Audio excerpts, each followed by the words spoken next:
Assalamualaikum warahmatullahi wabarakatuh. Kali ini saya akan mempresentasikan materi ketujuh tentang demokrasi Indonesia. Nama saya Ahmad Noktar Reza, kelas UBD 1A, NIM 181450059, mata kuliah Pendidikan Kewarganegaraan, dosen pengampu Ratu Aulia MPD. Makna demokrasi dan prinsip-prinsipnya. Kata demokrasi sendiri berasal dari bahasa Yunani, yaitu dari kata demos, yang artinya rakyat, dan kata kratos, yang berarti kekuasaan. Salah satu pengertian tentang demokrasi yang paling terkenal dikemukakan oleh Abraham Lincoln. Dirinya menyebut makna demokrasi adalah sistem pemerintahan diselenggarakan dari rakyat, oleh rakyat, dan untuk rakyat.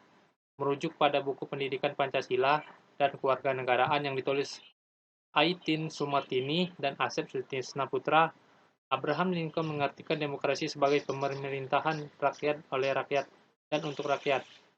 Dalam negara demokrasi, rakyat adalah pemilik kekuasaan untuk mengatur pemerintahan. Dengan kata lain, kekuasaan berada di tangan rakyat.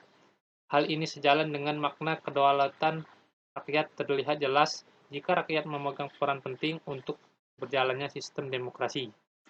Dalam sistem demokrasi, rakyat mendapatkan kebebasan dalam menjalankan aktivitasnya, termasuk kebebasan dalam beraktivitas politik tanpa adanya tekanan dari pihak manapun.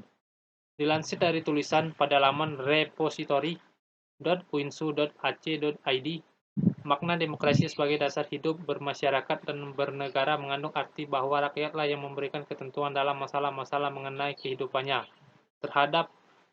termasuk dalam menilai kebijakan negara. Karena kebijakan tersebut akan menentukan nasib hidup rakyat. Dengan demikian, negara yang menganut sistem demokrasi adalah negara yang diselenggarakan berdasarkan kehendak dan kemauan rakyat. Prinsip-prinsip demokrasi. Hal serupa juga disampaikan dalam laman situs Kementerian Pendidikan dan Kebudayaan yang menyebutkan prinsip-prinsip demokrasi sebagai berikut. Pengakuan hak asasi manusia. Pertama, yang kedua, pemisahan atau pembagian kekuasaan res politika. 3. Pemerintahan menurut hukum. 4. Penjaminan hak individu secara konstitusional termasuk prosedurnya. 5. Badan kehakiman yang bebas dan tidak memilih. 6. Pemilihan umum yang bebas dan kebersamaan politik. 7. Kebebasan mengemukakan pendapat. 8. Kebebasan berserikat dan berposisi. 9. Pendidik politik atau kewarganegaraan civil education. Demokrasi Indonesia atau demokrasi Pancasila. Pancasila yang merupakan dasar negara kita terdiri dari dua kata yaitu panca dan sila. Panca memiliki arti 5, sedangkan sila berarti prinsip. Pancasila adalah rumusan atau pedoman bagi masyarakat Indonesia untuk kehidupan bernegara. Sejatinya, setiap orang memiliki kesadaran bernegara yang baik, akan menggunakan prinsip dari Pancasila dalam bermasyarakat.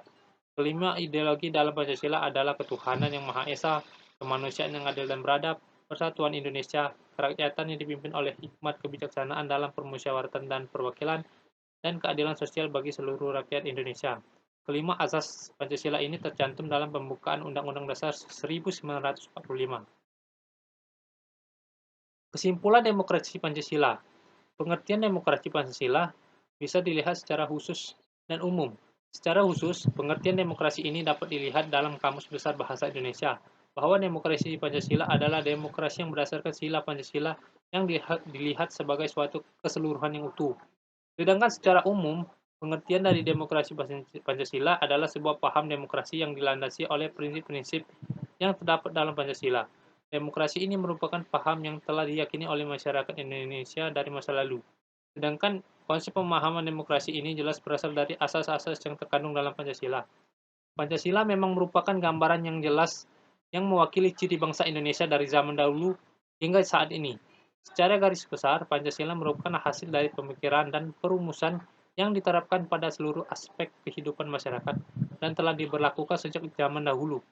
Sebagai salah satu tokoh Indonesia, Bung Hatta telah berperan besar dalam tercetusnya Pancasila, yang hingga saat ini diterapkan ke dalam kehidupan sehari-hari yang dibahas pada buku Hatta Demokrasi Pancasila. Oke, itu saja sekian presentasi saya. tentang demokrasi Pancasila dan prinsip-prinsipnya. Wassalamualaikum warahmatullahi wabarakatuh.